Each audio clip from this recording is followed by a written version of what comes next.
Hey, we live, bro. Come.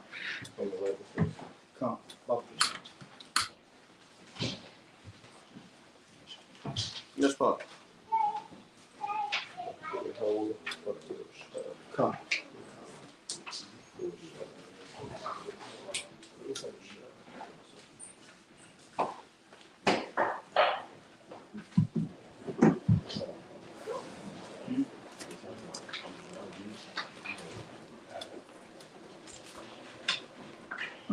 Come yourself. Come yourself. Come yourself. Come yourself. Come yourself. Come yourself.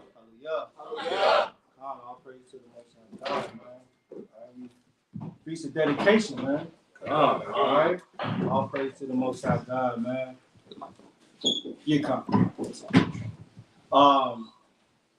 Hey, all praise to the Most High God, man. He allowed us to come together another time, man. You know, it takes a lot of dedication to do this thing that we do, man.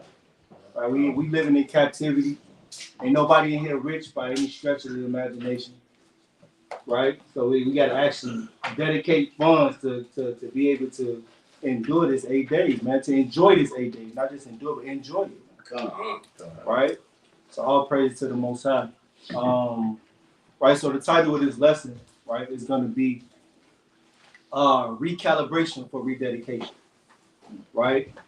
Recalibration for Rededication. Right? Matter of fact, let me get the book of Ecclesiastes chapter 3 and verse number 1. Right? It's the book of Ecclesiastes, chapter 3 and verse number 1. Yeah. And it reads, to everything there is a season, and a time to every purpose under the heaven, a time to be born, and a time to die, a time to plant, and a time to pluck up that which is planted, a time to kill, and a time to heal, a time to break down, and a time to build up. So, right? These feast days, right, is meant, right, for us to be built up through the Spirit. Right? Everybody's going through some type of hardship, whether it be marital problems, whether it be money problems, whether it be some type of ailment in the body. Right? But these days the Most High gave us, right, to help build us up. It's a time and a season for everything. This is the season that the Most High gave us, right, to help build us up back through the Spirit. Read on. Reading on. A time to weep, and a time to laugh. And a time to what? And a time to laugh. Right? So this right now is the time to laugh. Right? It's not a time for any brother to be moping around. Right? Right? Thinking about Thinking about bills, burdens, relationship problems, scoffers, demons. Right. And we ain't dealing. It ain't the season for that, man. We deal with enough of that burdensome thoughts and heavy thoughts throughout the week, man. Arguing over doctrines. Right. We ain't got time for none of that, right? This is not the season for that. So read that again. Verse 4. A time to weep, right, and a time to laugh. Right, read on. A time to mourn, and a time to dance. And a time to what? And a time to dance. And a time to mope around. And a time to dance. It's time for us to dance, man. Right. The Most High God gave us another feast day, right, to commemorate, right, the destruction of our enemies, man. Right. And that's.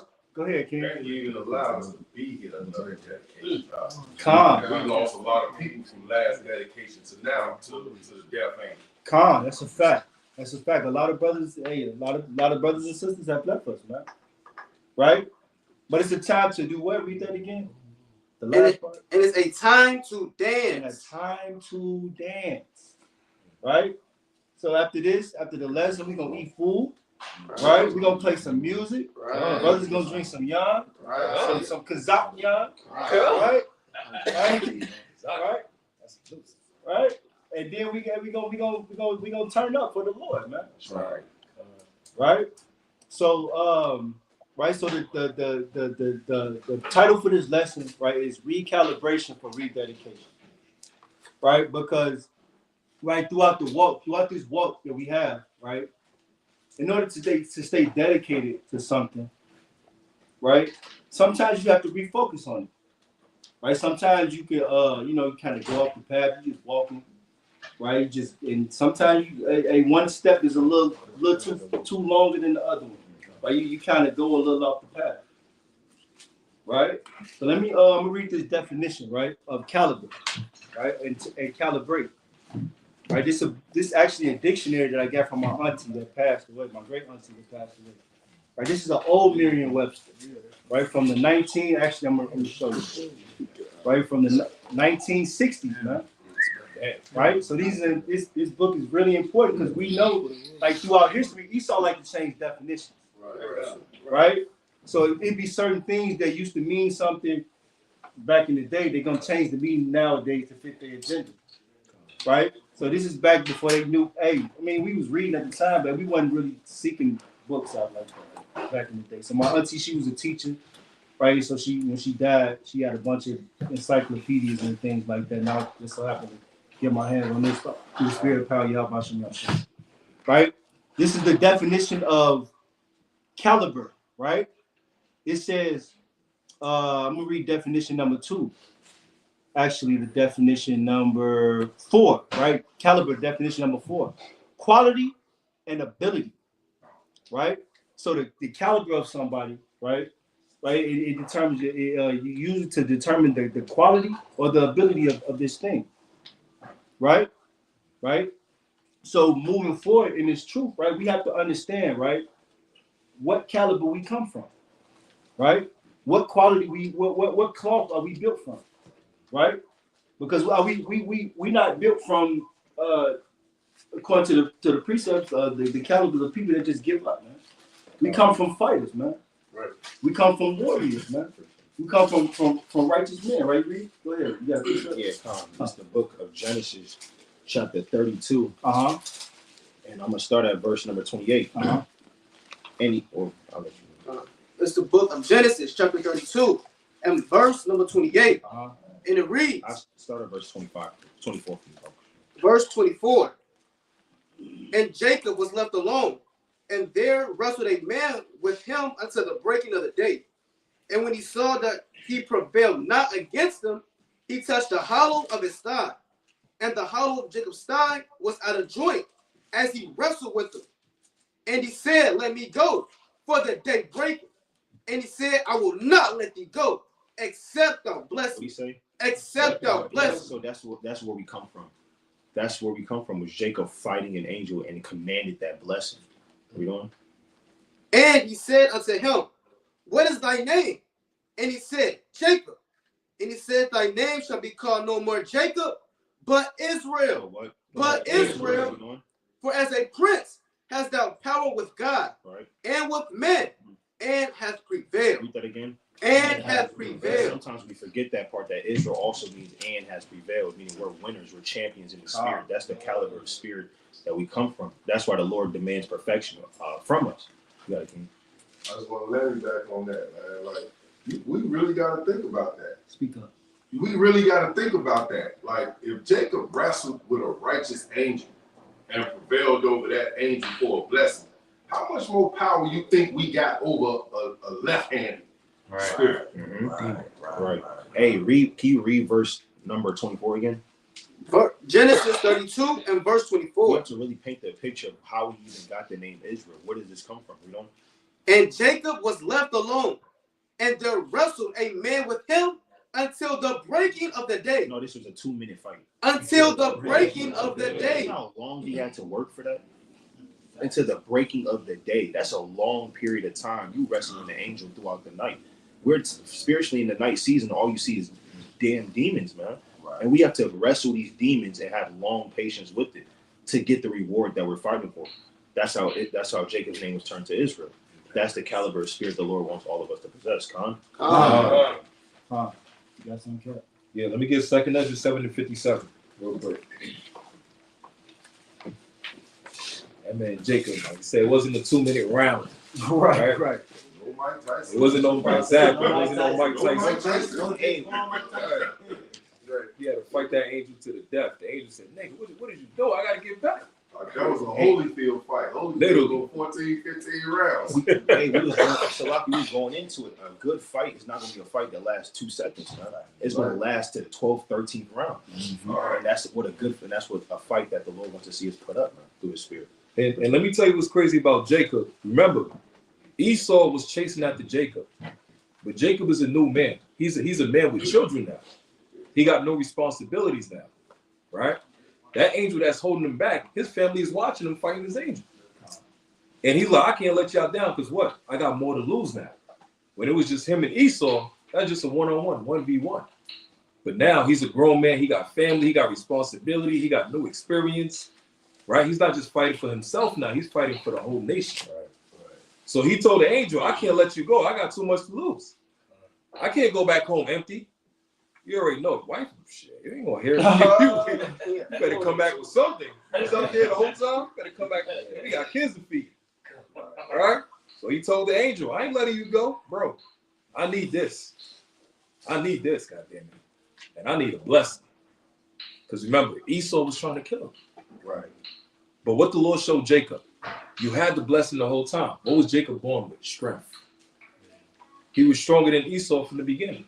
But the Lord had to remind him, he backed him into a corner and had the angel challenge him to bring in something out of him he had the whole time. And like your lesson, recalibration. He had to realign and show, the Lord had to show him what you had. Focus again. It was already in you. You just had to be back into a corner to bring it out. God? Second Ezra 7:57, real quick. It's the book of Second Ezra, chapter 7, and verse 57. Then answered he me and said, this is the condition of the battle, which man that is born upon the earth shall fight. That if he be overcome, he shall suffer, as thou hast said. Right. Everybody wants you to lose. They want you to suffer. You know how many people in the world want you to come back as a so-called Christian? They want you to come back and follow and keep Christmas. Right. You know how many family members right now is pissed off that you're not keeping Christmas with them right now? That you wasn't keeping Thanksgiving with them right now? And you keeping the feast days of the Lord? They furious. They want you to lose. Right? We don't? But if he get the victory, if you get the victory, and it started with Yahweh Shai. 1 Corinthians chapter 4, verse 17, on down. Right? 1 Corinthians 15, verse 57, on down. The victory was through Yahweh Shai. He was that example first that we could follow after. Read on. He shall receive the thing that I say. And that's the blessing. We looking for the kingdom. God? So we got to fight this good fight. It ain't easy. Like Zahabi always said, we get it from our forefathers. So we got this.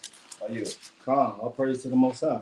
Right, and sometimes brothers just need a quick reminder. Brothers and sisters need a quick reminder. Right, of what we actually come from. Right, let me get Romans 15:4 real quick. Right, these things, right, the Most High gave us a record for us to come back and look at, man.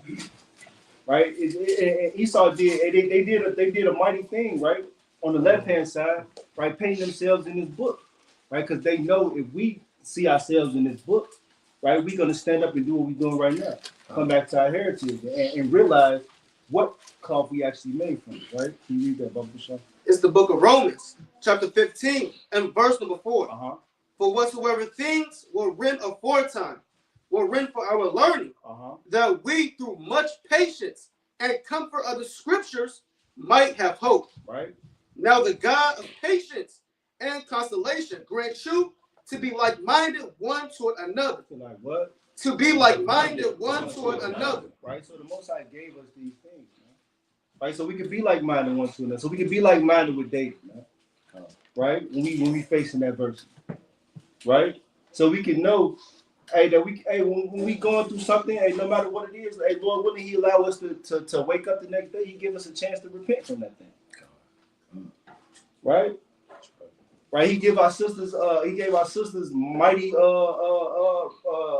examples in the scripture. Right, we got Judith, we got Sarah, Susanna, right? Hannah. Say it again. Hannah. Right, come on. Right. Many righteous examples through the precepts, right? Right, so we can know, right, the cloth that we come from. So when we face adversity, we know, you know what?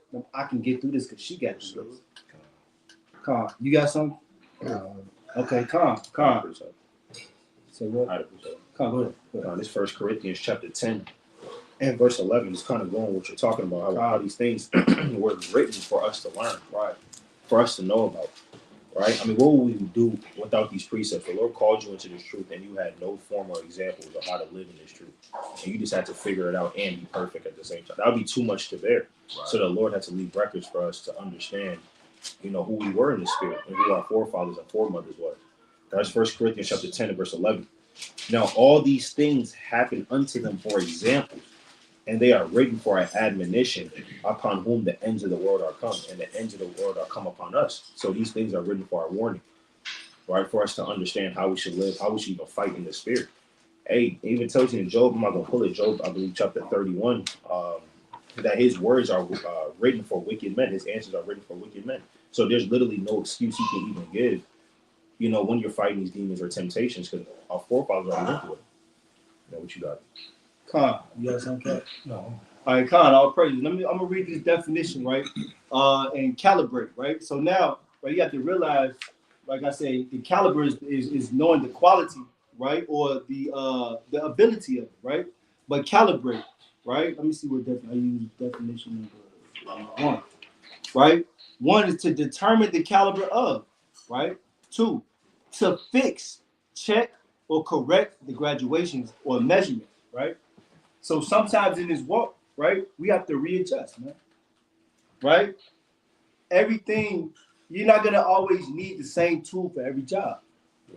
Right? You're gonna sometimes have to check yourself. So let's just say you're building a house, right? You're building a house and you just this job right here calls for hammering the nails, right? You're gonna not use that same hammer, right, when it's time to screw the drywall in there. Right? That tool is not going to be useful anymore. Right? You're going to have to recalibrate. Right? You got to recalibrate Salakia. Right? It's for the same, you're going to try to reach the same goal, but this time you got to, you know what, I need this tool for that. Right? The same thing with Salakia. Let's just say we're raising children. Right? You're not going to treat your 15-year-old child the same way you treat the 5-year-old child. Right? When they grow up, get a little bit more understanding, you have to do what? You have to kind of fix the measurements, man. You got to recalibrate. In the same, right, you got to adjust. Right? In the same way, walking in this truth. Right? Let me get the book of Matthew chapter 12, verse number 33. Right? It's Matthew chapter 12 and verse number 33. Mm-hmm. And it reads, either make the tree, it's like it, either make the tree good and its fruits good, or else make the tree corrupt and its fruit corrupt. For the tree is known by his fruits. For the what? For the tree is known by his fruits. Read on. O generation of vipers, how can ye, being evil, speak good things? For out of the abundance of the heart, the mouth speaketh. A good man out of a good treasure of the heart bringeth forth good things. Right. And an evil man out of an evil treasure bringeth forth evil things. Right. So now, right, now that we trying to figure out, we understand what the definition of caliber is, right? We have to now understand, or we have to now check ourselves and examine ourselves to see, hey, do I come from the wicked caliber, right? Or do I come from a righteous caliber? Right? Because we have different examples of what to do and what not to do through our lives and precepts. All right, let me get the book of Hebrews chapter 12. All right, verse number I believe I want verse number 16.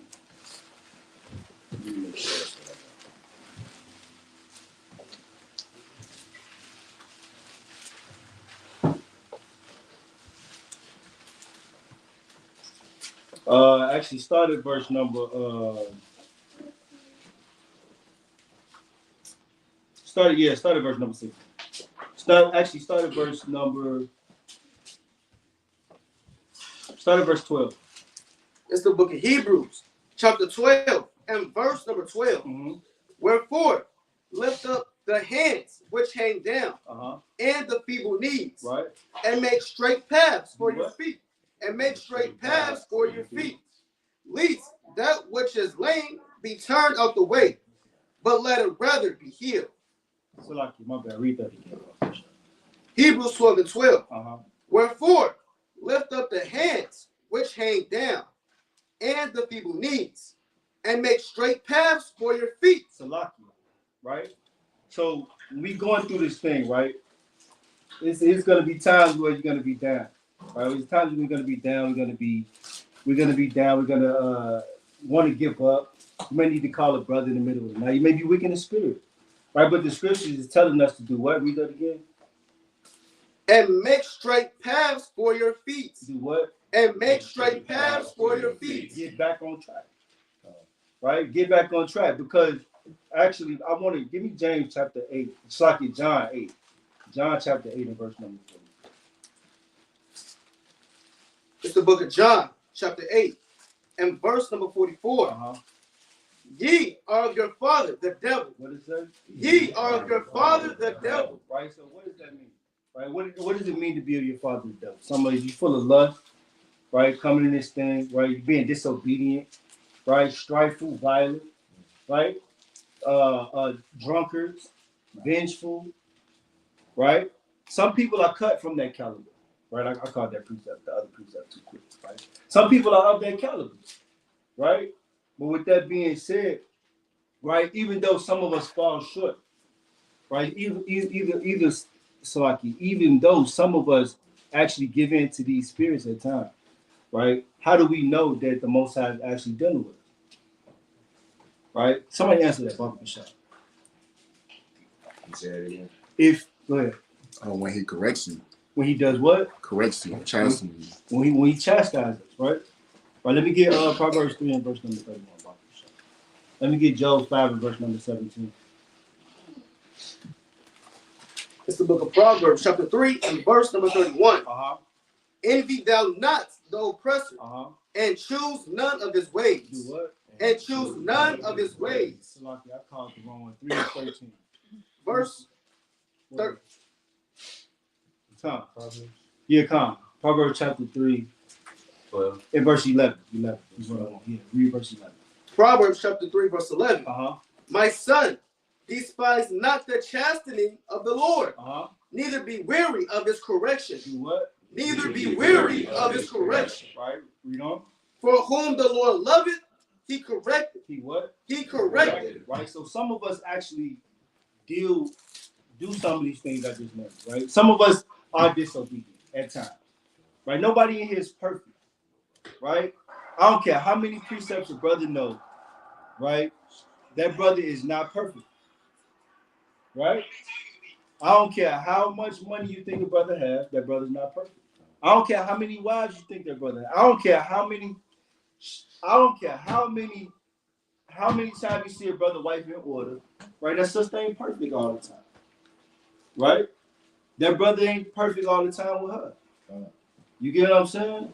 So with that being said, we know when the Most High is dealing with us, when he does what? Read on. My son, despise not the chastening of the Lord, neither be weary of his correction. Uh-huh. For whom the Lord loveth, he corrected. He gonna do what? He corrected. Right? So the Most High is gonna kind of get up with you. The Most High is gonna deal with that person like a father does deal with his son. Right? You may, when you're going through these things, you may feel like, hey man, the Most High don't love you. Well, a person, an unlearned person would feel that way, right? Because when you was a child, when you getting chastised by your parents, you feel like, hey man, hey, he just kind of hard on me. I know I felt like that. I was picking on me. Yeah, come. I went out. Right? I'm always getting bullied. What's going on? All kinds of stuff. Come, go ahead, King. You go to Job 19 and start at verse 7. Yeah, I mean, Job, you're speaking about correction. You got to bring up Job's name, man, because he got corrected the most. Read this again. Job chapter 19 of verse 7. Right. Behold, I cry out of wrong, but I am not heard. I cry aloud, but there is no judgment. That's when you make food, pray to the Most High. You feel like you're not getting the answer. Read on. He hath fenced up my way that I cannot pass, and he hath set darkness in my paths. Right. He hath stripped me of my glory. What happens when you get that correction? He hath stripped me of my glory. Read on. and taken the crown from my head. Yeah, when the Lord humbles you, he's, you know, you may have felt great in the spirit, but no, you don't feel so great. The Lord had to humble you, put you back into the earth, man. Remind you of your dust and ashes. Take that with the prince and the power of God, but you have to take that crown for you for a little bit just to remind you, man. Read on.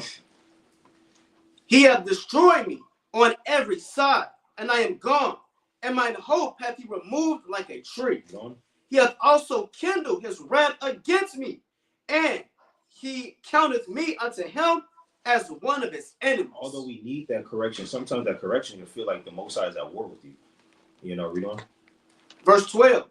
His troops come together and raise up their way against me, and encamp round about my tabernacle. Right. So if Job felt like this, of course we're gonna feel like this through the spirit. But we need that correction because earlier, like you said, that's how you know the Most High is dealing with you. You have to go through that. You got that. Come on, yes. Yeah, let me get Acts chapter 9.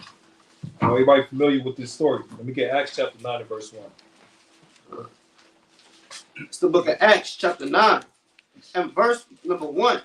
And it reads, and Saul, yet breathing out threatenings and slaughter against the disciples of the Lord, went unto the high priest. So this man Saul, before he became Paul, this man was a madman.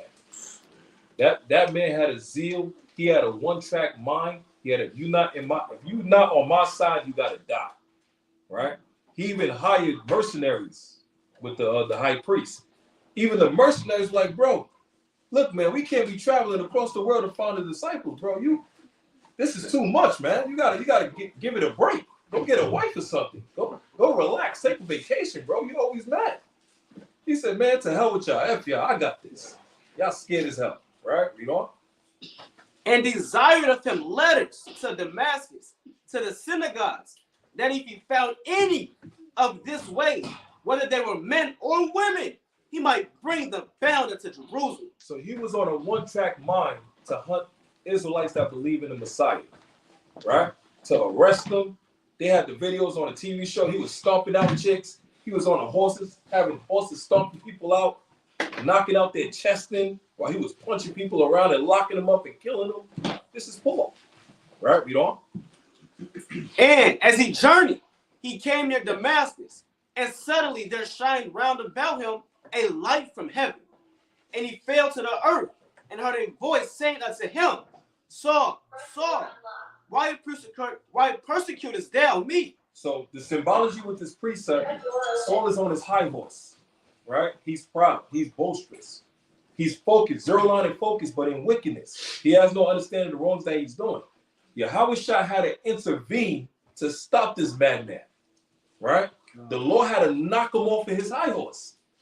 Because if the Lord didn't do it, he would have wiped out damn old Israel. And that's what happened with us sometimes. Sometimes we think we know everything, we hear this and that. The Lord got to knock you off your high horse and bring you back to refocus and recalibrate and focus on what you got to do. Wow. Humble yourself. Go ahead, Ken. And you gotta remember, in his mind, he doing it in the name of the Most High. Right. His wickedness, he doing in the name of the Most High. So think about how Israel starts to look at the Most High if they perceive his actions to truly be of the Lord. You have people turning away from the Lord. Right. And he really truly believed in what he was thinking and his beliefs. So you couldn't change his thoughts, his mind process, or nothing. The Lord had to intervene and jack him up. The Lord had to fire him from his job. He had to lose his house. He had to lose his family. He had to lose something so he could be humble. God. And what happened? What did it do? It refocused his mindset. The Lord had to take things away to humble you. Because you be too proudful. But the Lord is still dealing with you. Come.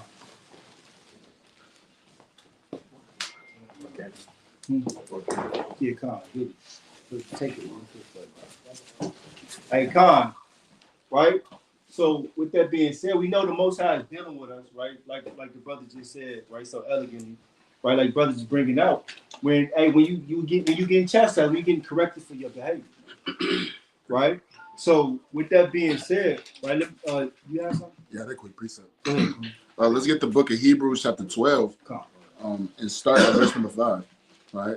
With knowing the answer that, how do you know that the Lord is dealing with you, is when you're getting chastised, right? And we, this is just a quick precept to you know, bring it all around circle of what each brother was bringing out in the spirit. It's the book of Hebrews, chapter 12, and verse number 5. And they have forgotten the exhortation which speaketh unto you as unto children, my son. Despise not the chastening of the Lord. So we can't despise the chastening of the Lord. We can't hate it, right? Instead of hating it, you got to love it, right? Because while you get chastised, you got to understand, hey, the Lord dealing with me for real. Right, we don't? Nor faint when there are rebuked of him. You can't be faint, right? You can't kind of, oh, man, I'm going to give up. Man, I'm going to kind of go back in the world. The Lord not dealing with my spirit no more, right? Because, hey, we've seen it many times before, right? People becoming faint when they're getting chastised, right? Hey, we got to remember to exhort one another. We can't forget about it, right? Because while brothers are going through that chastening or going, you know, through that fire, you got them brothers to exhort you so that you don't become faint. When Zabiala was bringing about Job, hey, Job ain't faint. Job went through it. He endured it all. We got to follow after those examples, right? That same scripture that Yelsa brought down, Romans chapter 15, verse number 4. It was all written for our learning. Right, read on. Verse 6, so I can read it on. Nor faint when there are rebuked of him. Verse 6. For whom the Lord loveth, he chasteneth. Read that again. For whom the Lord loveth, he chasteneth. So if the Most High is getting on you, if he's correcting you, if he's throwing things your way, that means he loves you. Right, read on. For whom the Lord loveth, he chasteneth, and scourges every son whom he receiveth. And he received you now, right? He look at you as, hey, this is my son, right? I know he could go through these things, man, right? Everything that the Lord throws at us, hey, he knows that we can get through it. We just got to keep that in our mind as well, right? Each and every brother has gone through some of this truth. It don't matter if you've been in this truth for 5 years, 20 years, 30 years plus. You're still going through it, right? And sometimes you will go off, but that doesn't mean you stay right there. You get right back up. You endure to the end. You got to endure temptation. You got to endure chastening. Right? Read on. This is the last one. If they endure chastening, God dealeth with you as with sons. He deals with you as he deals with his son. That's right. So if the Lord is dealing with you, if he's chastising you, he looks at you as a son. And for the sisters, he look at you as a daughter. Right? Read on. For what son is he whom the Lord chasteneth not? Right? If your father don't chastise you, like, what are you to him? Right? That's why it can't be that, oh, I'm not going to whip my child's spirit. Or I'm going to let them do whatever they want to do. You can't do that. Don't scripture say that foolishness is bound in the child? In the heart of the child? So you can't be that parent or be that person to not correct your children. You have to, right? Because the Lord does it himself, right? So when he deals with you, he's going to correct you because he know you're going to go off. You just got to endure that chastening and keep your faith in the Most High God. I yield with that. I'll praise you. That was my next precept. Psalm 7 141 and verse number 5. Right? That's the mentality that you have to have when the Lord is chastening you, instead of having the woe is me spirit. Right? So when you got to bring it up. It's the book of Psalms, chapter 141, and verse 5. Get out. Let the righteous smite me. It shall be a kindness. No, it should kill me. It shall be a kindness. So you can't see it as a brother is trying to out you for correcting you, right? Correction is what we shall all really strive to have from brothers, right? That's actually love, man. Correction is love, right? Letting you do whatever you want, that's hate, right? The world kind of got it mixed up nowadays, right? Especially with the do what you want, do as you will spirit that's around here, right? Can you read it? Reading on. And let him reprove me.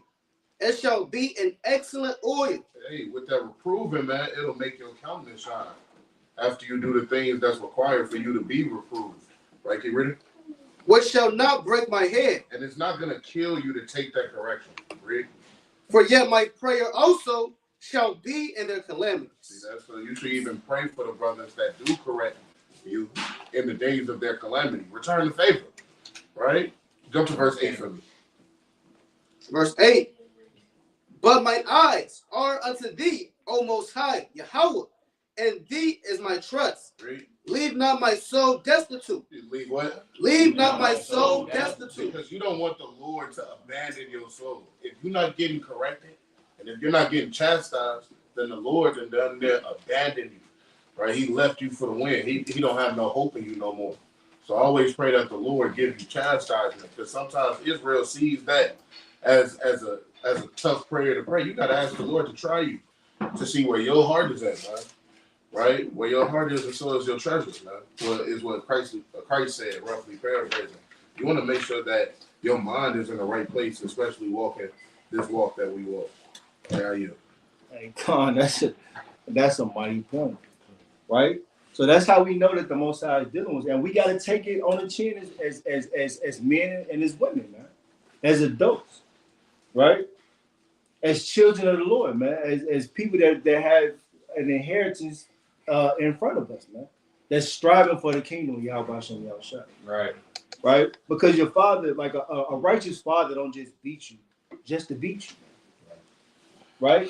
Neither is the Most High God just beating us just to beat us, man. Right? We getting tried through the Spirit, man. Right? He make it. Let me get. You pulled out Second Ezra earlier. Let me get that again. Second Ezra chapter 7. Right? Second Ezra chapter 7. So like you started verse number 57. let me get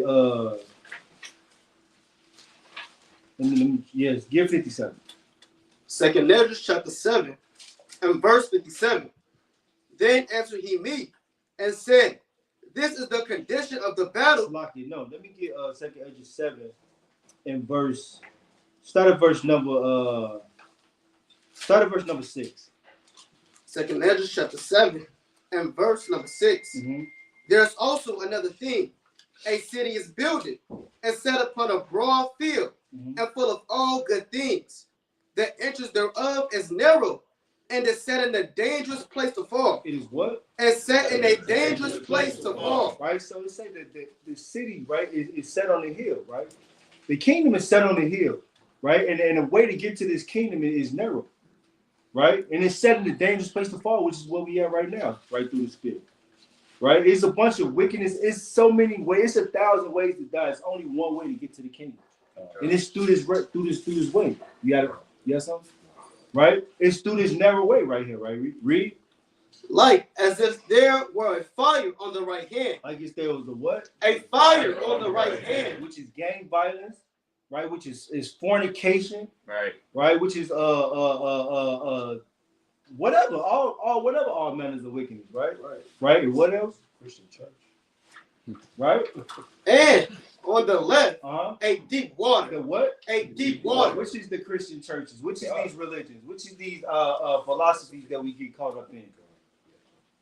Right? That's Paul. You got something? No, yeah. I just want to say that the best recalibration is keeping the commandments.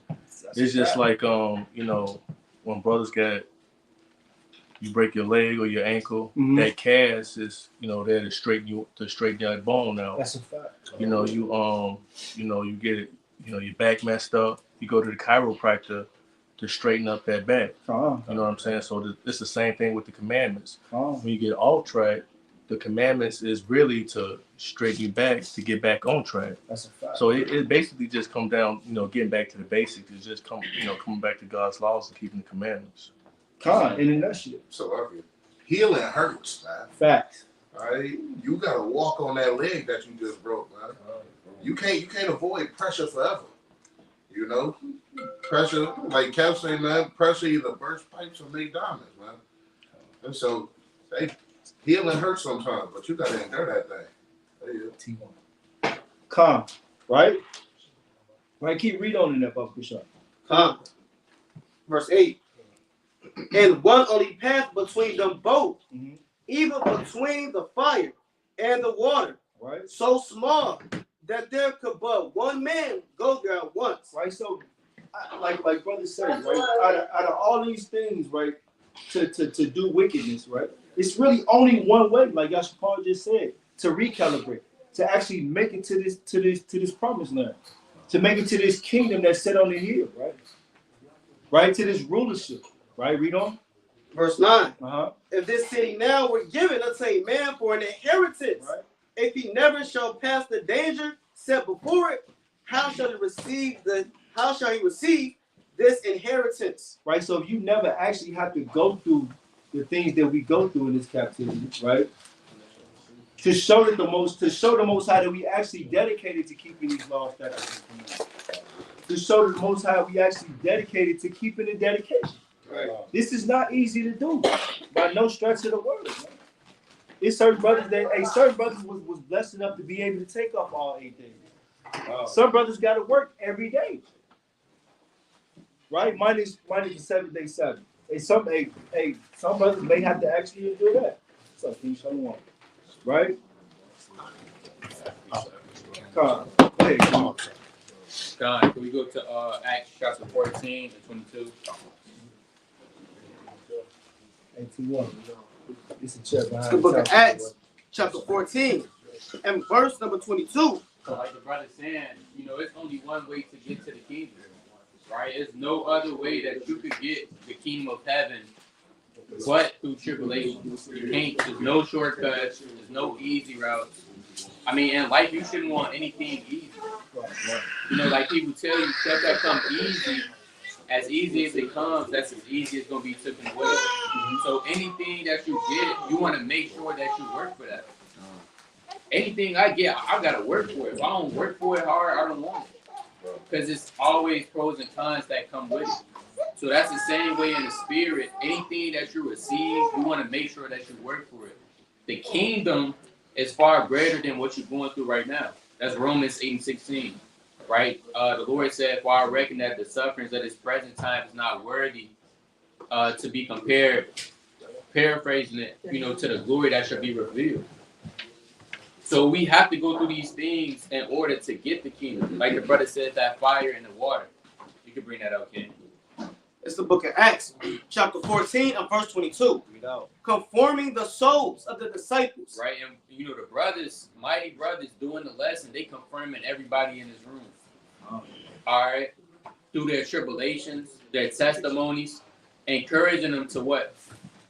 And exhorting them to continue in the faith. To do what? To continue in the faith. It's too hard. To continue in the faith. I don't know what to do. To continue in the faith. And that's what we all got to do. Didn't the brothers in Maccabees, didn't they continue in the faith? It was people that was giving up. I don't know about going back to the temple to rededicate it. All right. It's a lot of Greeks. They trying to kill us. It's the Sabbath day. Guess what? They continue in the faith, man. They was going hard. They literally left everything, forsook their wives, all right, the houses, the brethren, to all go fight for the temple of the Lord. So that's continuing in the faith. And the other thing with them brothers, man, too, the Maccabees. Hey, speak up, Blackbeard. It's not so much of them just continuing in the faith on the collective. As one brother died, the other one stepped up and filled his shoes and kept it going. Something that we don't see with our supposed to be leaders today. We got our leaders, the people that's supposed to be our leaders that stand out in the front. Soon as he get murdered, everybody tuck tail, run, and hide. Them brothers was like, no, we're going to avenge him, and we're going to keep the fight going. That's right. I finished reading that second Ezra about Ashar. But it was more than that. It's like Reading on. And that we must through much tribulation enter into the kingdom of God. Right, so through much tribulation, that's the only way you're going to get into the kingdom. All right, Christ went through all of that tribulation, and guess what? He's sitting on the right hand of the Lord. How much more his servants? You got it out. Second Ezra, chapter. Pick up the verse number 9. Yeah, come. Second Ezra, chapter 7 and verse number 9. If this city now were given unto a man for an inheritance, if he never shall pass the danger set before it, how shall he receive this inheritance? Right, so if we never go through the trials and the tribulation of life, of everyday life, how are we going to get this kingdom? Right? The Most High told us, hey man, this is where we got to go. This is what you got to go through to go. This is what you have to go through to get to it. What you gonna do? You gonna give up or you gonna go through it? Go through it. You got to go through it, man. Right. Right? Hey, when you in the gym, you lifting weights, right? Right? Your first couple of days gonna be tough. The first couple of days afterwards, right? The first day is gonna be tough. The second day gonna be even tougher. Right? Then when your muscles rebuild, then you back at it. Then you got to go through the same rebuilding process, the healing process, man. Right? That's the same thing with this truth, man. Right? So if we don't go through these things, how are we gonna get this kingdom? Right? We don't. And I said, is it so, Lord? Then said he unto me, even so also is Israel's portion. Even what? Even so also is Israel's portion. This is our portion. Right? Read on. I just want to remember back on what you said previously too. We gotta also remember too, man, that as we elevate in this truth, that pressure changes with every level that you go to. It's not gonna stay the same. You're not gonna be in the truth 5 years and think you're gonna be dealing with a level 1 demon. Right, you know what I'm saying? Right. The higher you elevate, the stronger the demons gonna be that come against you. So you gotta keep rising with it. Hey, that's a mighty point, right? Because even going back to working out, the working out metaphor that I use, right? You're not gonna spend the rest of your life working out on the 20s, right? Once you max out the 20, all right, now it's time to go to the 35. Right? You get used to that. All right, now it's time to go to the 50s. Right? Now it's time to go to the 45 place, man. Right? Now it's time to put 245 plates on you. Right? That's a lot. You ain't hitting them 245 plates, taking it off the rack by yourself. Right. Somebody have to help you pull it off. Exactly. You probably gonna do 5 until you can rep that 5 enough times, and then now you can pull it off yourself and push that 10 if you keep going. Go ahead, too, with the push-ups, you know what I'm saying? You start off with 20, right? Next hour 20, to the next hour 20. Right. You keep doing that every day. Next thing you know, you're doing 300 a day. Then you're going to 500 a day. Then you're going to 700 a day. There's brothers out here that's doing 1,000 a day. Right. Brothers that's doing like 4,000 a day. Real talk. Yeah. And through the spirit, right? You're not gonna, like Blackbeard just said, you're not gonna deal with level 1 demons. You're not gonna deal with the 20-pound demons, right? 3 years into this truth. Right? When you first came into the truth, you had a problem with smoking. Right? You probably didn't want to give up the bacon. Right? But then you gave up that stuff. Now you got to deal with your family bucking up, calling you a weirdo. Right? Then after that, your kids probably ain't want to deal with you. Right? Then after that, your God forbid, your wife or something, somebody committed adultery or something on you. Right? But you gotta go through this. So what you gonna do? Give up? I don't know. Right? Step closer. Right? We gotta keep going. We gotta keep enduring. We gotta go through these things, man. Right? And the Most High is doing this to prove us through the Spirit, right?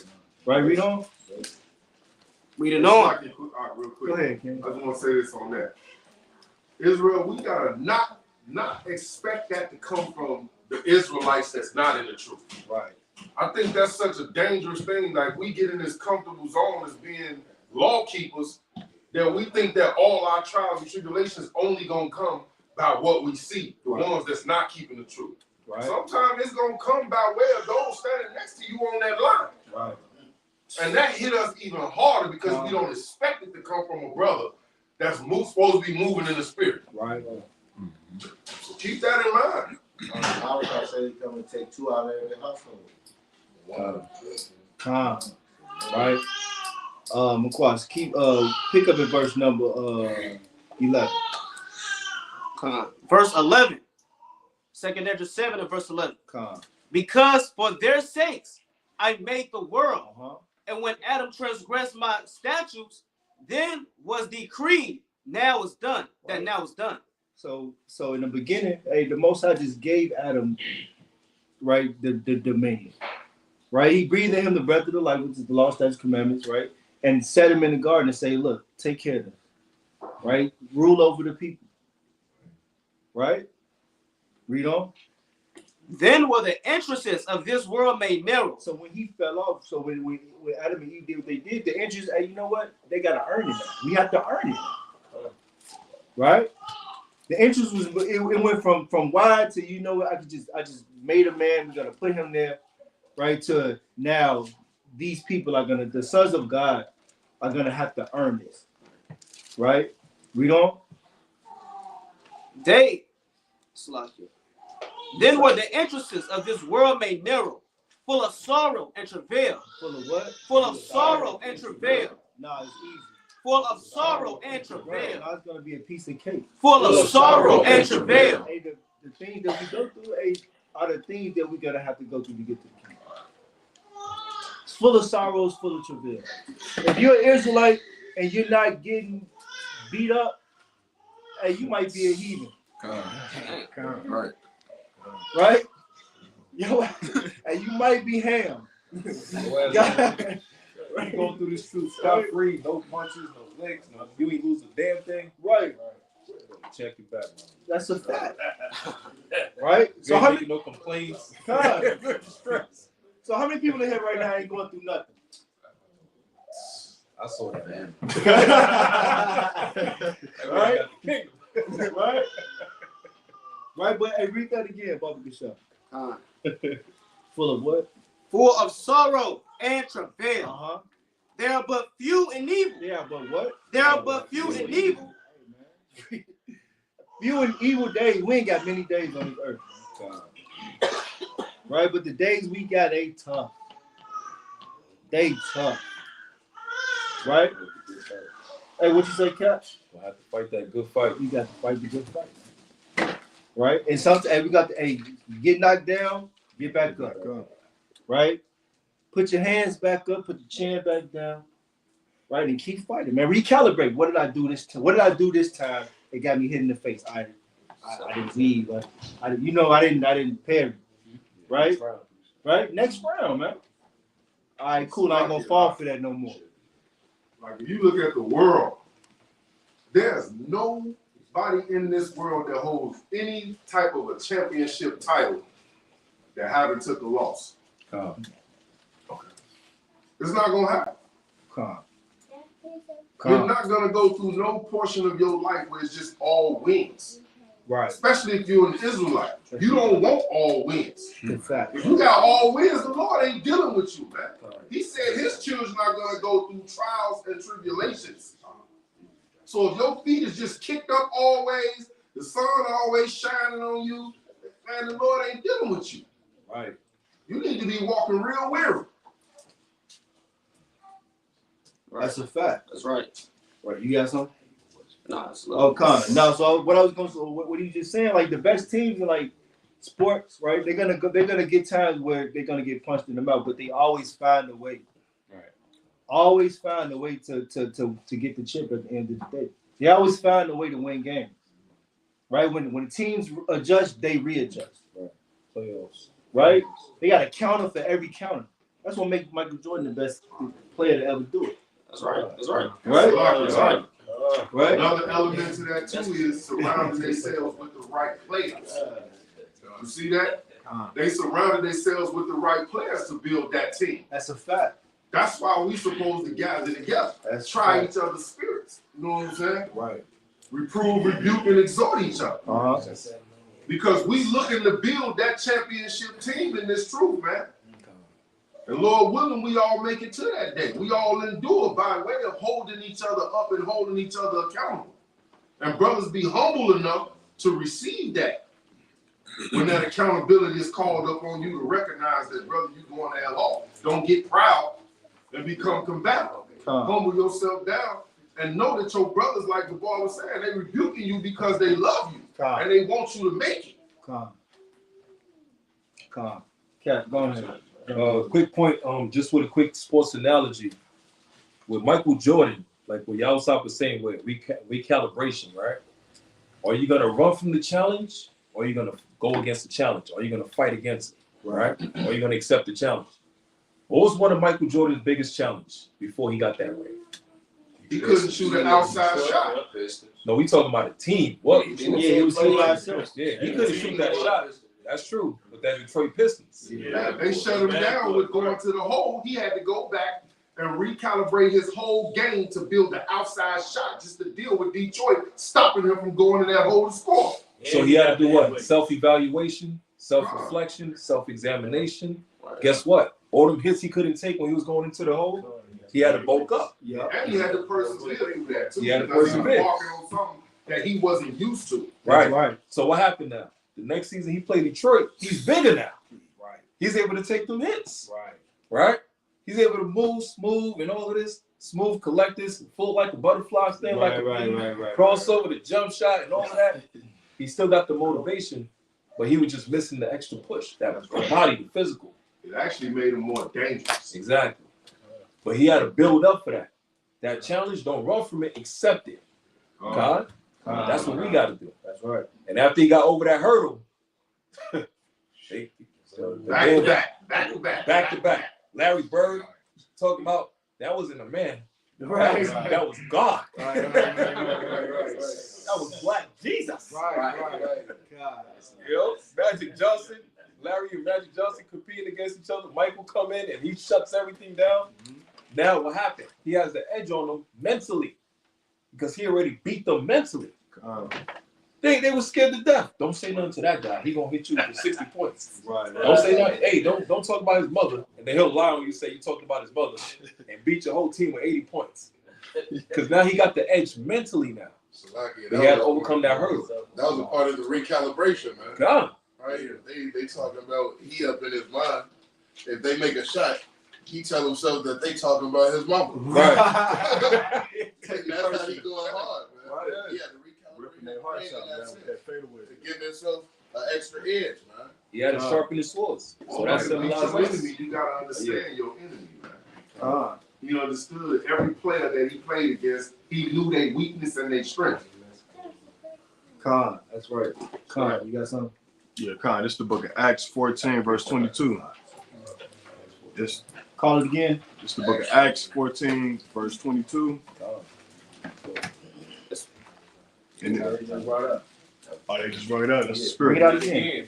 It says, confirming the souls of the disciples and exhorting them to continue in the faith that we must, through much tribulation, enter into the kingdom of God. So, you know what I'm saying? It's just like playing football. You know, you just got to, if you're a running back, you got to keep running. You might get hit, but you got to keep running until they knock you down, and you got to keep getting back up and just keeping it pushing, you know? I got the other precept to it, Proverbs 27, verse 17, and it reads, iron sharpeneth iron, so a man sharpeneth the countenance of his friend. So, you know what I'm saying, you got to keep everybody on edge, you know, like you going off, you got to accept that rebuke, and you got to just keep moving and, you know, keep persevering through the tribulation, you know. That's right. God, let's go to the book of Psalms, chapter 144 and 1.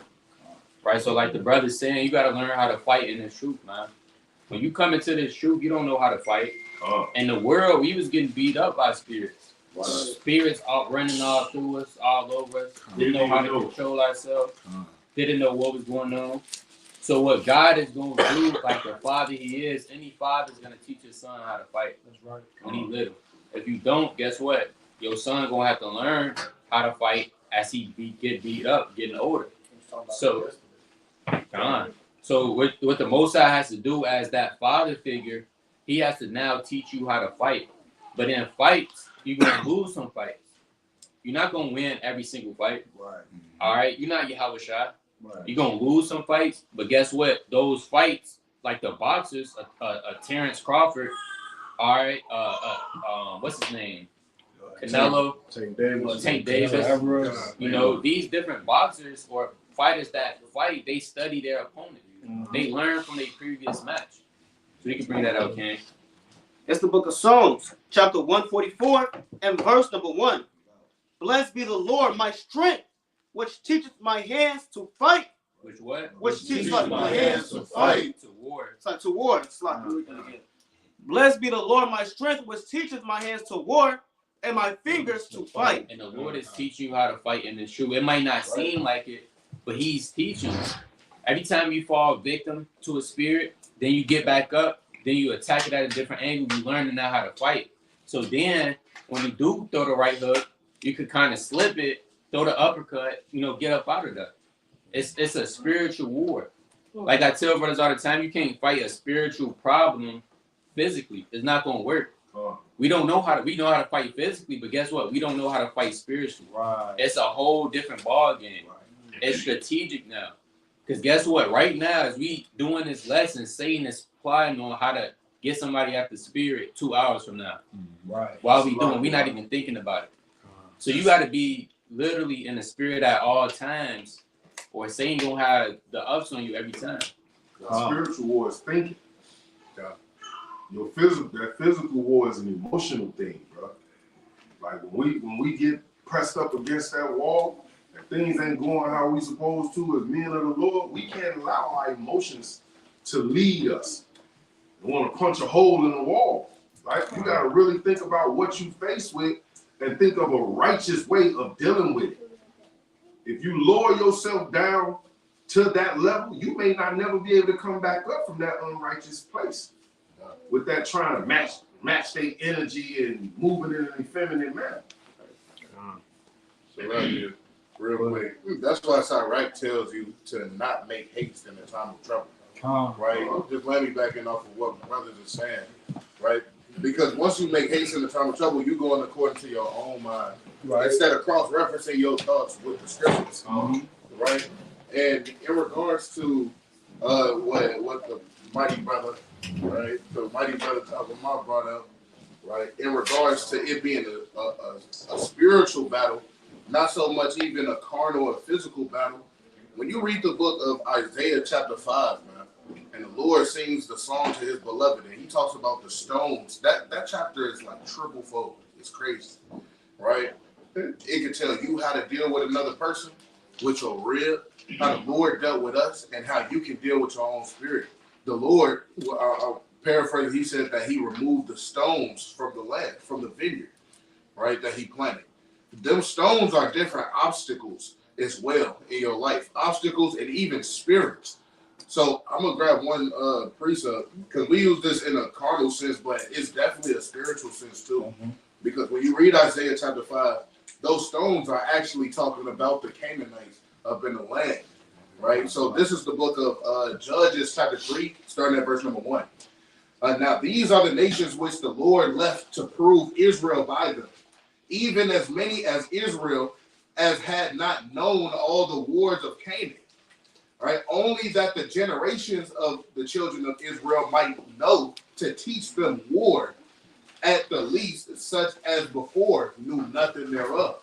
So the Lord brought us even into captivity for us to deal with the different and diverse types of spirits that dwell here, because this is a boiling, melting pot full of every type of spirit and every type of unclean bird. Right. When it comes to this specific captivity, it got everything. And we need to know how to fight off everything so that we can attain perfection and have that kingdom where all righteousness and no wickedness would dwell. And I think that when it comes to what the brother was bringing out in as far as the spiritual battle, that's very important. All the wars up in the scriptures, there you can see them from the spiritual eye. Yes, it was physical when going according to the date and the durations of time, but see it from the spiritual lens as well. They all have their spiritual meanings, and you can refer back to them with each and every type of spirit that dwells around this wicked place, man, and that you have to deal with. You can refer to those things. Cap brought out on the clubhouse in regards to the second Maccabees chapter 7, the woman and her 7 children, and he saw with the spiritual eye off rip. Each one of them represents the 7 captivities, the 7 major captivities that we went through. Literally, you have to see it like that. And when you see it like that, that opens up a whole new perspective in regards to your thinking while walking up in this truth. How you? God, them some mighty points, man. Right? So going through these things, so understanding that we're gonna fall, right? Brothers is gonna fall, sisters are gonna fall, and we're gonna have to get back up. We're gonna have to recalibrate. We're gonna have to fight. Right? One Psalm 119 and 71.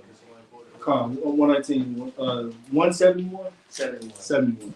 Yeah, this one of my favorite precepts, man. It's, you know, just like backing off the brother was saying, you once you fall, it kind of like, teaches you how to deal with these different spirits. How to fight and combat different spirits. Just like, babies don't know right from wrong until, you tell them, when you correct them, when you teach them. Mm-hmm. It's the same thing with, read that precept real quick. It's Psalms 119 and verse 171. No, 71. It's like verse 71. It is good for me that I have been afflicted, that I might learn thy statutes. So again, it's good that we go through affliction. It's good that we get knocked down. So we can learn how to fight these different spirits and different demons. Once you start dealing with these different spirits and you fall, you learn how to deal with them by the different precepts, the different exhortations. All these different things, are there to help us to build us back up to fight these different spirits. So, when brothers and sisters, when you get knocked down, that's a good thing. That's the Lord, trying and chastening. That's the Lord refining you as pure gold, making you to become pure. So when brothers and sisters, when he going through it, hey, that's the Lord just chastening, just building you up so you can learn the commandments. Hey, Salaki, jump to verse 171. Come. Psalms 119 and verse 171. My lips shall utter praise when thou hast taught me thy statutes. Right. So same as you was afflicted in verse 71, and the Lord taught you the laws and commandments. Now you're gonna praise the Lord in 171 because he taught you the laws and commandments. That's right. Good. Hey, Con. Precept. Go ahead. This is what Yahweh Shah said in the book of Matthew 24 and 13. It say, but he that shall endure unto the end, the same shall be saved. So we got to endure everything. Like the brother saying, like this is endless breakdowns and stuff like that on, the topic of dealing with unclean spirits. Sometimes you get mad because you want to do more righteousness, but it's just sometimes it ain't on the Lord's time. You just got to see the problems and then from the inside and then just reconstruct everything from there. With the feast days, wicked people could try to come around and stuff like that. You just got to, really key in on things and just attack it from different angles. So you got to be, when you're dealing with Satan, you got to be spontaneous because he know what you're doing. Like you come with the same playbook, you got to switch it up sometime. And you're like, damn, I wasn't expecting him to do that. So from different angles, he won't know how you gonna hit him, how you gonna hit him and stuff like that. So maybe you switch it up sometime and just go from different points and angles. That way you teach you how to be more disciplined. Con, go ahead, Blackbeard. I'm gonna jump back in. Just to let me back on that, like the brother Ayar always talk about. Mm-hmm. When you bring that precept out and they tell you, to endure to the end, it didn't say that your endurance was going to be for 1 week long. It didn't say endure it for a month. The end means until the day you give up the ghost. Right. Or until Yahweh Shah. You may not give up the ghost when Yahweh Shah returns. You may be one of them lucky ones. Right. That don't taste death. But until he returns, you got to keep enduring. That's right. You don't get to go through your problem and say, oh man, I done had enough. This is it. I can't take no more. Right? I didn't do it my fair share. No. Con. Keep going. Right. And ultimately, right, it's knowing back to the title of the lesson is knowing your caliber, man. Knowing what cloth you cut from, man. Give me Genesis chapter 1 and verse 27. Right? Yeah, we the sons of Jacob. Right? Who's the son of Isaac? Who's the son of Jacob? Abraham. Right? And we go back. I'll go back to Adam. But what are we actually cut from? Who are we cut from? Right? Matter of fact, somebody answer that. What are we actually cut from? The Most High God, Yahweh. The who? The Most High God, Yahweh. Say it with your chest. The Most High God, Yahweh. That's right. Bring it up. The book of Genesis, chapter 1 and verse 26. Bring it up. And God said, let us make man in our image. Let us do what? Let us make man in our image. Uh-huh.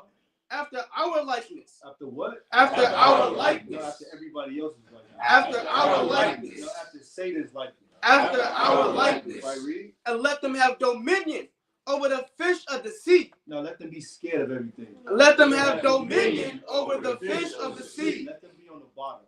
Let them have dominion over the fish of the sea. See, that's another reason why Esau, what he did was mighty on the left-hand side.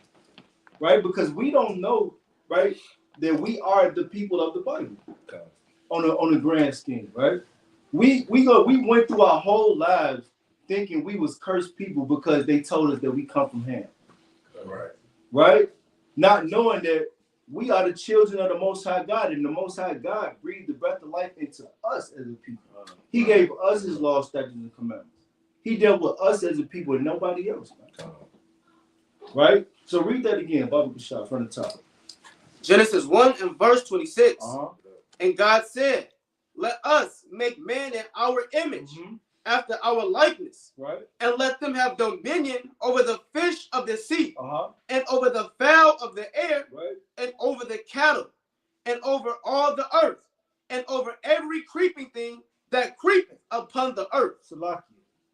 So everything on the earth is literally in subjection to you. That's right. If you move in the spirit and power, you have about your shot. Right? Nothing can come up against you unless the Most High God brings it up against you. Right? You're literally a God on this earth, man. And that's something that we have to remember as a people. Right? And our sisters are princesses, man, of the Most High, man. Right? They ain't just no feeble people, man. Right? Read on. Verse 27. So God created man in his image. And did what? And God created man in his own image. In the image of God created he him. Male and female created he them. Not just male. Male and female created he them. He made us all. Man. He made both of us. Man. Right? It wasn't just one-sided. Right? The Most High, and he ain't unbalanced like that, man. Right? Most High is not a he-man, woman head. Right? He gave us power, man. Over all the fish, over all the cattle, over all the creeping things. So Evie, I gotta stop running from the spiders. See that? See that? I gotta stop running from the centipedes now. See that? Right? Okay, now, Black Beach, you had your hand on. What you say? Oh, yeah, we gotta remember too, man. When the scripture, when he said the fish of the sea, we are those fish as well. We were once that fish in the sea. Right? The Lord sent us to be fishermen.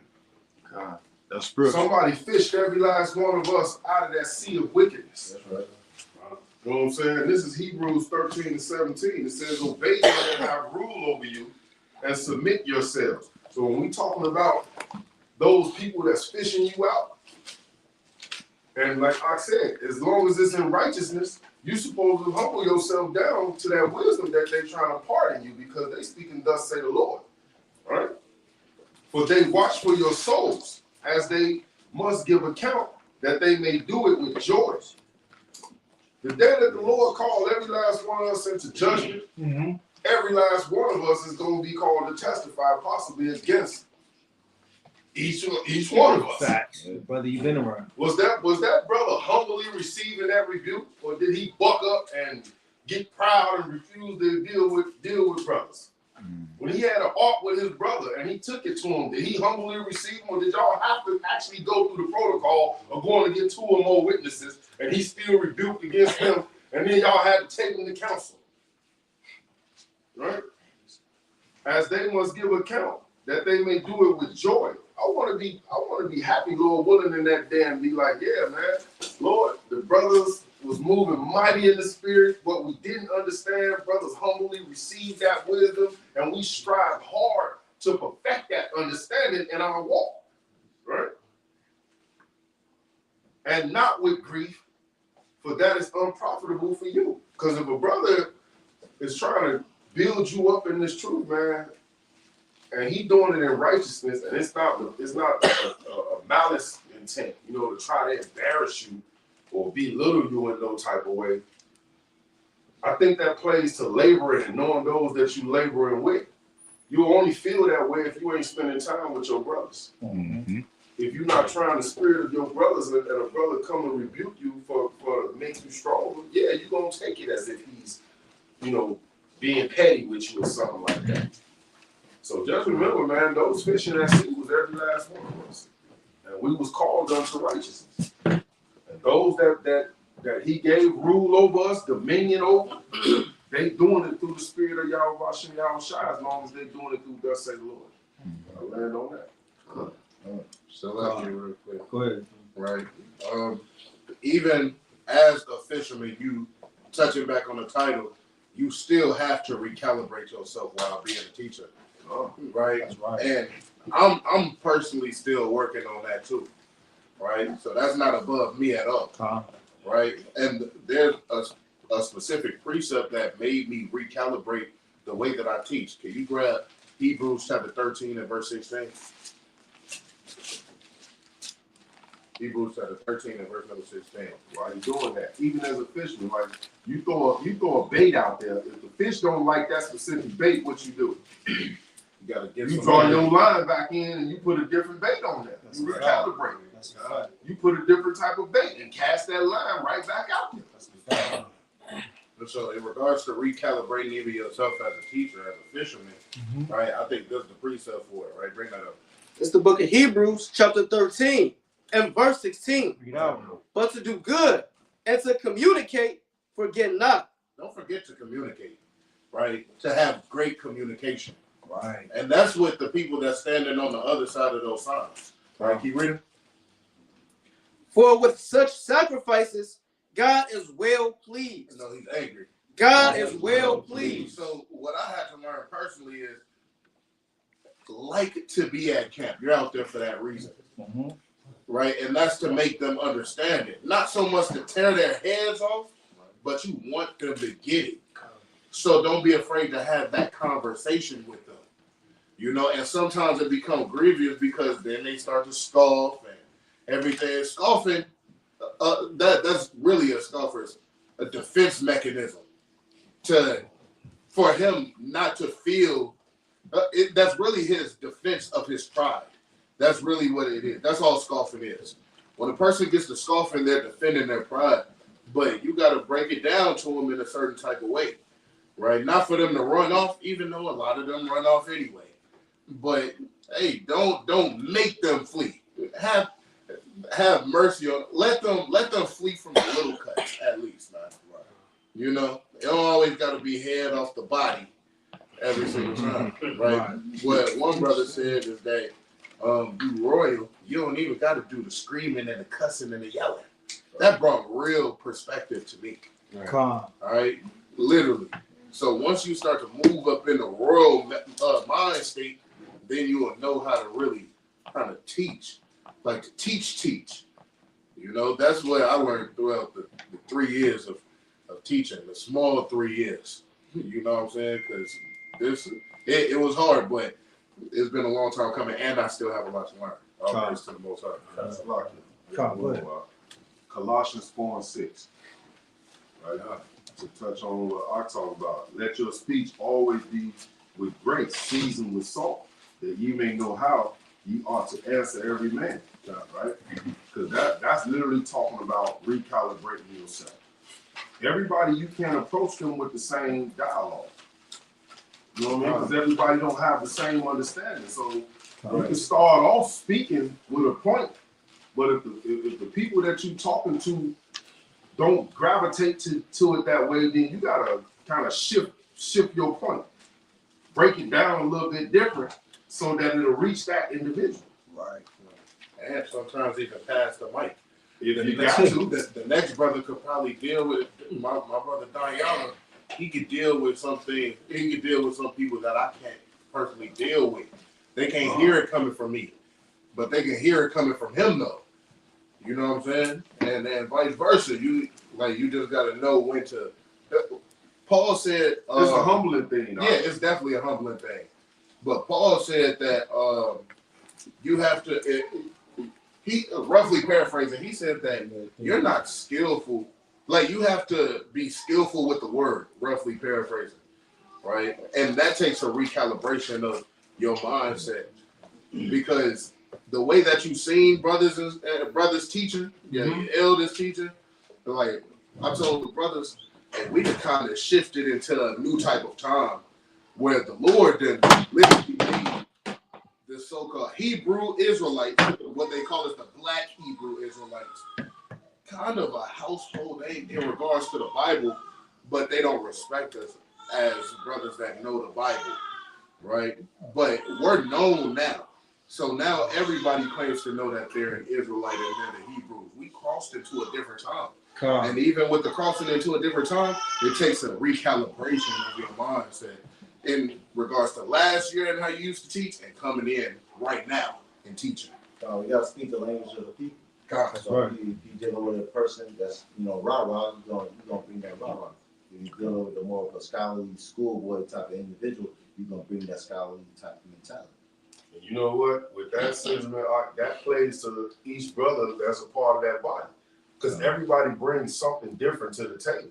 Right. Some brothers is strong in sociology. Some brothers is strong in biology. Right. Depending on what that subject is, if you the one teaching, we're not gonna stand there and allow you to let the truth be made to look bad because you dealing with a scoffer who's actually sharp in sociology. Right. And we know you not sharp on that point. Right. Brother, let me get that mic for you. Because I can match his conversation. Right. We in this to win. We ain't in this to look bad. Right. You know what I'm saying? When Muslims come up, every last one of us, we know certain surahs to prove who we are out of the Quran. But we got a brother that's got 30 years in this truth. Right. And, 30 years as a Muslim. Right. Why would I stand here and argue with a Muslim when I could just pass the mic to Ak and make him chop his head off? He speaks the Arabic, he know the hadiths, he know the surah, he know it all. Right. You know what I'm saying? Right. So yeah, it's that in itself, being willing to pass that mic is a recalibration. Right. That's a fact. Go ahead. So like it real quick, right? When we're teaching and having a certain type of communication towards a person that we're talking to, I like to use this all the time. As fishermen, we have to have different type of bait in our bag, right? We gotta know which bait we can use for the fish that we're trying to draw in, right? So brother might be better, you might know the history, but the brother might know the law more. Another brother might know how to break down the prophecy more. So everybody got a different type of bait, right? Like with that that example that Gabar was bringing out, and if somebody won't gather the words or understand the knowledge that he might be getting, they might understand it from me, and vice versa, right? So we all have to have a different type of bait in our bag, man. And if you ain't got that bait, one of your brothers got it. That's right. That's why we have multiple brothers around. I done heard somebody say, "Oh, the Hebrew Israelites afraid to be alone, man. Why they coming with all these brothers?" Hey, man, we don't fall. The Lord don't let us, come in just one brother on the street. Right. No, we have to have multiple brothers, because if one brother fall, and he got another brother to bring him back up. Right. And not only that, but 2 or 3 are gathered in my name.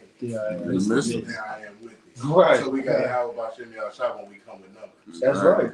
So you never know the emotional state of the person that you're talking to until you speak on something that they actually don't agree with. Right.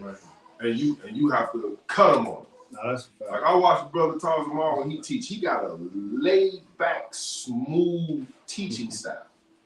Yeah. It reminds me of Elder Zabak when he teach. He would sit there and annihilate a heathen, but that heathen would stand right there and just deal with it because the tone and the demeanor in which he delivers it. You see what I'm saying? But someone like me, I could literally sit there and say the exact same thing he said, but because I'll be a little bit more aggressive with it, they won't want to hear it from me. Right. Yeah. It'll become a shouting match and damn near fight. God. Whenever you're dealing with somebody in the scriptures, the Most High, everything is in the Most High's will. So even in the Bible, we've known the Most High to harden people's heart. But then there's also scriptures where it say this person was pricked in their heart. Uh-huh. So when you look at, what prick means, if you go to the definition of a prick, that means that was a hole that was placed there. So that heart, you broke through that. So yeah, a scoffer, just like the Ak was saying, these brothers that's a defense mechanism. Like, damn, he done bust through the heart. Right. He didn't hit me where there. So now you wanna scoff because it actually hits you to a point where you like, dang, this dude was right, I was wrong. But the pride comes in because of the defense mechanism. So even with that, it's still all praise to the Most High because you was able to get that defense or that shielding that you had. We put a dent in it or we put a hole in it. See what I'm saying? Right? So, hey man, all praise to the Most High, man. These almighty points. Let's get the book of Hebrews chapter 12. Now start at verse number 1. It's the book of Hebrews chapter 12 and verse number 1. Wherefore, seeing we also are compassed about with so great a cloud of witnesses, let us lay aside every weight. Let us do what? Let us lay aside every weight and the sin which doth so easily beset us. Which doth so easily beset us. Does so easily set us off our path. Easily. Right? Right. You could be dedicated, right? You could be like, we'll go back to the gym reference, right? You could be dedicated to a diet, to a plan, right? But that one weekend, you just want to have a piece of cheesecake. That one piece of cheesecake turned into 2. Next thing you know, you done ate the whole damn cheesecake. I said Salakia.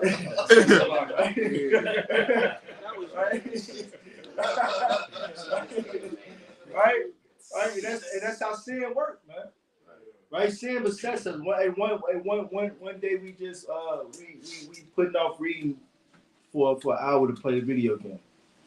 Next thing you know, putting off reading to play a video game turned to just scrolling on your phone. Next thing you know, scrolling on your phone turned into you seeing that person you ain't got no business talking to. Dang. Right? Next thing you know, you hitting the DM. Right? Next thing you know, the DM turned into a conversation. Next thing you know, the conversation is like, hey, how did you get here?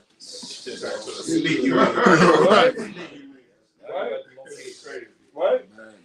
Hey, but read that again. Read that part again. Let us.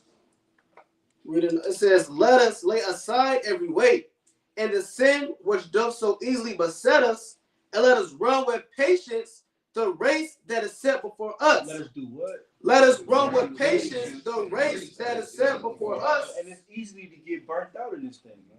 You see a lot of people come in this troop on fire, right? Thinking like, you know what? I'm on fire. I'm reading every day and just mightily just consuming all this information, right? But then, right, you come up through the whatever trial tribulation you come up, like the smoking demon, whether it be the lust demon, whether it be whatever, slothful demon, something, whatever you endure, that Satan knows is your weak point, right? And you burn up. But it say what? Run with, do what? Let us do what? Let us run with patience the race that is set before us. Right? Read on. Looking unto Yahushua. Looking to who? Looking unto Yahushua. We got to look into Yahushua, man. That's right. To know what caliber, right? To know what measure we supposed to endure this thing, man. Yahushua was getting lied on, right? They was always trying to trip him up. Right? What bet are we in this thing, man? Right? He was always getting tempted somehow. Satan tempting him. He had a hit on his head when he was born. That's a fact from the day he was born, man. He wasn't born like that. That's right. He did all that work while he still had a hit on him. Facts. Facts. From the heathen and from his own people. Right? People walking around with fringes on. Right? Long fringes.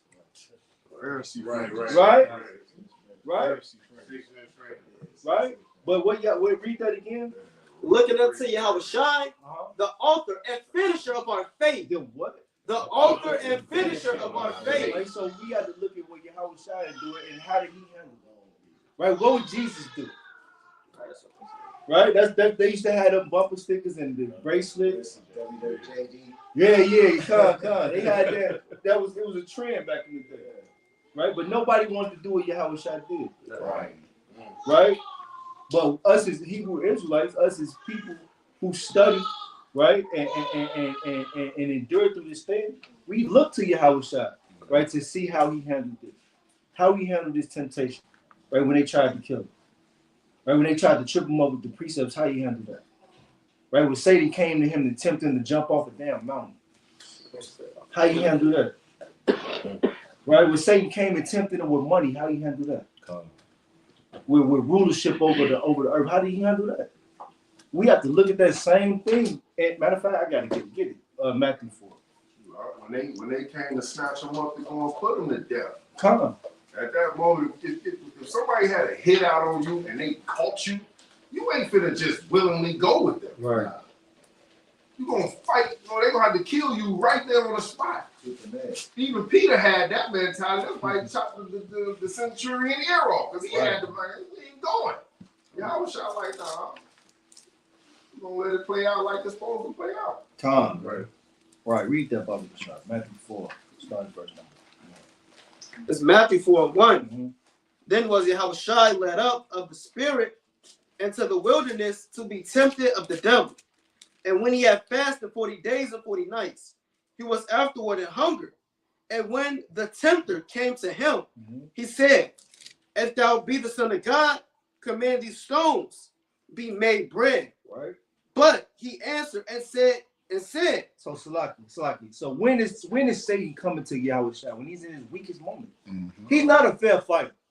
All right. He's not finna stand up toe to toe with you, right?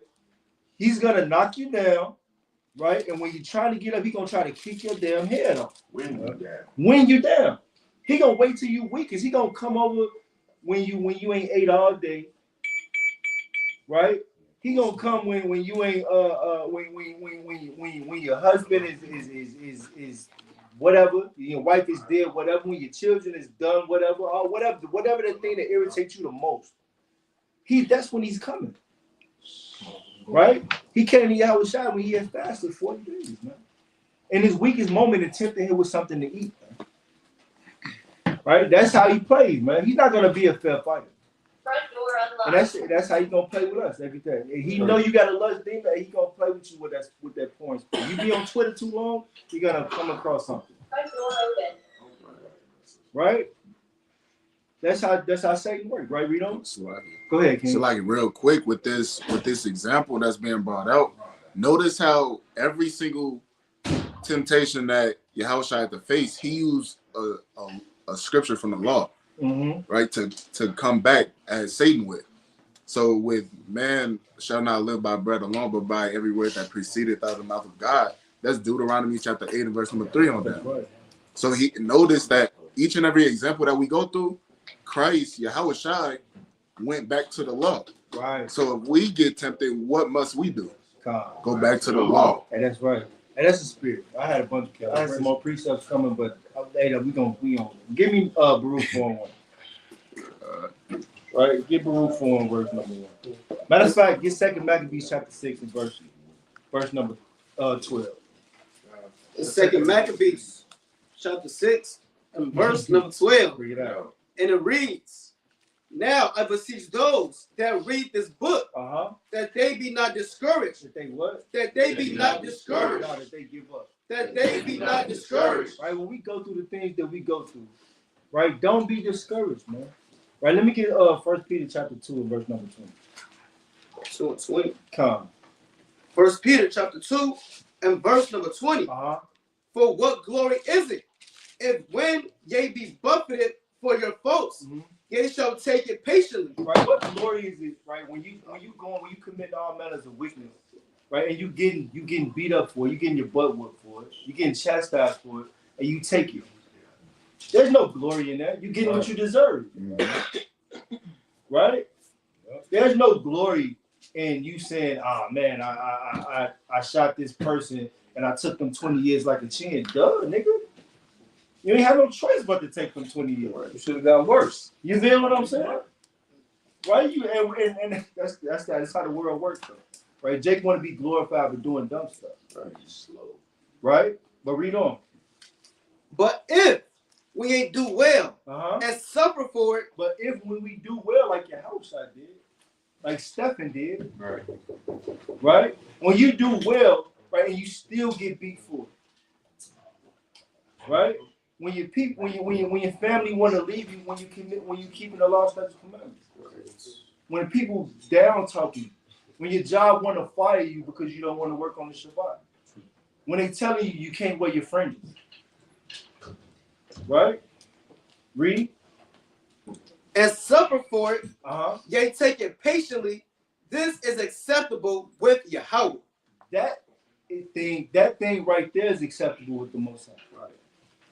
Right? When you doing the right thing, right? When you striving to keep these laws, statutes, commandments to the best of your ability, and you getting in trouble for doing that, that thing is acceptable with the Most High God. Right? Read on. Verse 21. For even word 2, where ye called, because the Mashiach also suffered for us, leaving us an example. Leaving what? Leaving us an example. And that is what we recalibrate to measure ourselves against. What Yahweh Shai is doing.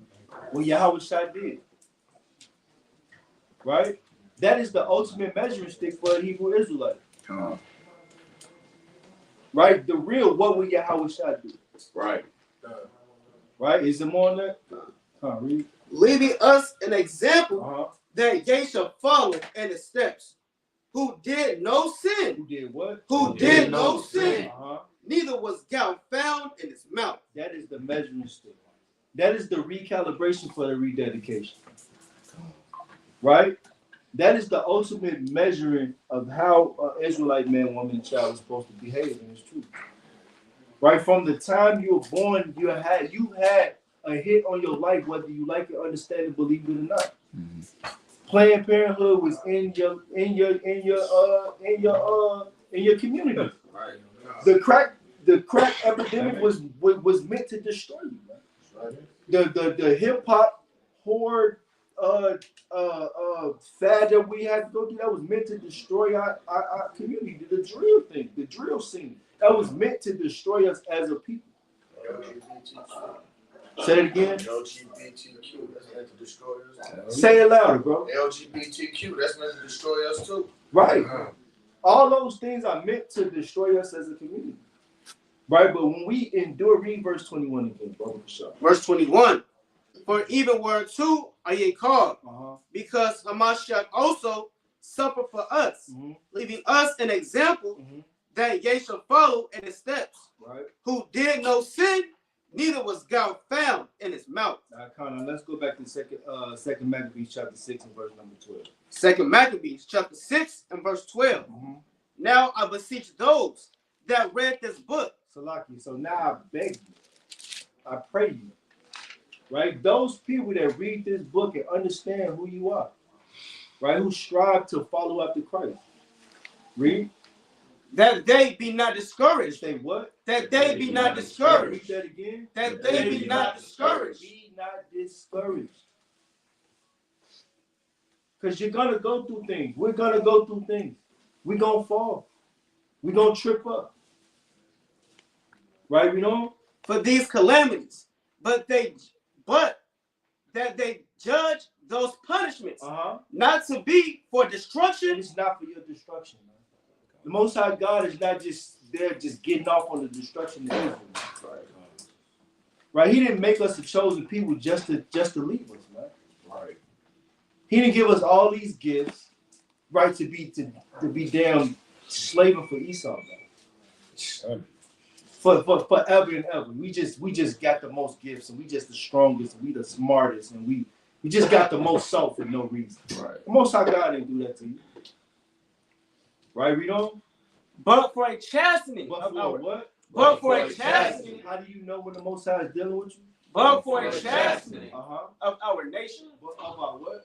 Of our nation. Because we fell away, man.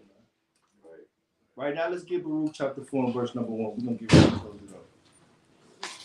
It's the book of Baruch, chapter 4 and verse number 1. This is the book of the commandments of God and the law. And the what? And the law. Read it again. And the law that endureth forever. All they that keep it shall come to life, but such as leave it shall die. Such as what? But such as leave it shall die. Right? So when we buff it, when we buffeted or when we chastised by the Most High God, and we come back, hey, we come into life, man. Right. Right. The Most High God told us, hey, and what was that? Jeremiah chapter, I think Jeremiah chapter. For I know the thoughts that I think toward you, thoughts of peace. Right, to give you an expected end. The Most High God has an expected end for us, man. But we have to continue to keep and strive to keep the law, statutes, and commandments if we want to come into the light. Right? And and if we don't, what's gonna happen? Read that again. But such as leave it shall die. Right, read on. Turn thee, O Jacob, and take hold of it. Do what? And take hold of it. Now read that from the other part. Turn what? Oh, turn ye, O Jacob. Recalibrate. Refocus. Right? Turn away from the wickedness, man. Right, read? Turn thee, O Jacob, and take hold of it. Walk in the presence of the light thereof. Do what? Walk in the presence of the light thereof, that thou mayest be illuminated. That thou mayest be the light to the world. Right? All right, let's get 1 Kings chapter 8. Let's go to the first dedication of the temple. Let's go to the first dedication of the temple. All right, let's get 1 Kings chapter 8. We're going to start at verse number 38. 1 Kings chapter 8 and verse number 38. What prayer and supplication soever be made by any man, or by all thy people Israel, which shall know every man the plague of his own heart, and spread forth his hands toward this house, then hear thou in heaven thy dwelling place, and forgive and do. Salakia. Right? He said, whatsoever prayer, supplication, right? These children of Israel we make, man. Knowing the plague of our heart, knowing the things that we suffer, with. Right? Be honest with yourself, man. You can't recalibrate, you can't refocus, you can't recalibrate, you can't remeasure if you can't be honest with yourself. Right. You gotta know the play, you gotta confess, man. Right? In order to repent, we must first do what? We gotta confess. And first acknowledge the sin, confess it, then repent. Then ask, you know what I'm saying? Right? But you gotta be honest, we have to be honest with ourselves. What are the things that we suffer with? Salakia. Right? Read on. Reading on. Then hear thou in heaven thy dwelling place, and forgive and do, and give to every man according to his ways. Do what? And give every man according to his ways, whose heart thou knowest. For thou, even thou only, knowest the hearts of all the children of men. Right, read on. That they may fear thee all the days that they live in the land which thou gavest unto our fathers. Right. Moreover, concerning a stranger, that is not verse number 46. Verse 46. So like you started verse number 44. Verse 44. If thy people go out to battle against their enemy. What are we doing every day? Battle against our enemy. What are we doing every Shabbat? We go outside. Battle against our enemy. What are we doing every time we gotta come home? When our children come home, right? And we gotta tear down everything that they learned. What do we do every time we turn on the TV? Right? You gotta deal with a damn same-sex commercial. Transform. Right? So every day, what do our wives have to go through when they're at the damn hospital and Esau trying to push damn all type of shots and the epidurals and the vitamin K shots on the babies and try to scare them? What are we doing? Enemies. Right? Trying to play, because the enemies is going to try to play into your fear, man. Right? But the Lord, read that again, Baba Kashan. If thy 1 Kings 8:44. If thy people go out to battle against their enemy, whithersoever thou shalt send them, and shall pray unto the Lord toward the city which thou hast chosen, and toward the house that I have built for thy name, then hear thou in heaven their prayer and the supplication, and maintain their cause. And do what? And maintain their cause. Don't leave them. And maintain their cause. Don't forget about them. And maintain their cause. Read. Then, if they sin against thee, Uh-huh. for there is no man that sinneth not, Right. and thou be angry with them, and deliver them to their enemy, so that they carry themselves away captives unto the land of their enemy, far or near. Yet, if they shall bethink themselves and the land whether they were carried captives, and repent. And do what? And repent. And make supplication unto thee and the land of them that carried them captives, saying, we have sinned and have done perversely, we have committed wickedness, and so return unto thee with all their heart and with all their soul, and the land of their enemies which led them away captive, and pray unto thee toward their land which thou gavest unto their fathers, the city which thou hast chosen, and the house which I have built for thy name. Then hear thou their prayer. And do what? Then hear thou their prayer and the supplication in heaven. Right. And heaven thy dwelling place, and maintain their cause. And that's the way we get. That's the way we get back to the kingdom. That's the way we get back to our righteous estate. Like the thing that the Most High designed us for, rulership, right? Leading, being a light, being an illumination to the world. Right. Right. We have to be like you said, be honest with yourself, know the plug in your heart, repent for that thing, and come back and recalibrate, then rededicate yourself to your faith. Khan, let's give Baruch chapter 4:28. Baruch 4. It's the book of Baruch, chapter 4, and verse number 28. Bring it out. And it reads, for as it was your mind to go astray from God, so be it returned.